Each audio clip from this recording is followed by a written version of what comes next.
Si tu es ballonné, j'ai peut-être la solution. À mon sens, il y a deux possibilités. La première peut être tout simplement énergétique, parce que en ce moment tu es fatigué ou parce que tu as des émotions qui sont difficiles à gérer. Dans ce cas-là, c'est vraiment l'acupuncture et l'acupressure qui vont t'aider.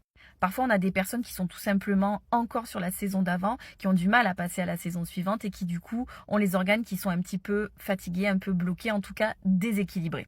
Tu vois, en MTC, on est passé à la saison d'hiver qui est gouvernée par le rein et la vessie.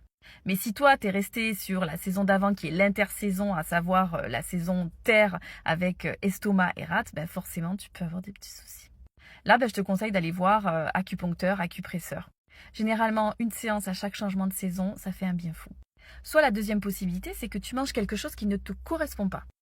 Soit tu manges en excès un des produits pro-inflammatoires. En excès par rapport à toi, par rapport à ce que ton corps est capable de supporter ou ne supporte plus. Et généralement, c'est soit le lactose, soit le gluten. Le lactose, tu sais, les yaourts, le fromage, le lait. Et le gluten, tu sais, les pâtes, les quiches, les pizzas, le pain blanc. Il y en a parfois, c'est un peu plus rare, c'est parce qu'ils prennent un peu trop de café et du coup, c'est vrai que ça va créer des petites acidités au niveau de l'estomac. Là, la première chose à faire, c'est déjà d'arrêter d'ingérer de façon excessive cet aliment. Ensuite, tu peux drainer tes émonctoires. Donc, on a 5 émonctoires principaux. Et moi, j'aime bien le faire avec des tisanes parce que je trouve que c'est hyper doux. Soit, enfin, tu peux être quelqu'un qui est vraiment sensible aux aliments riches en FODMAP.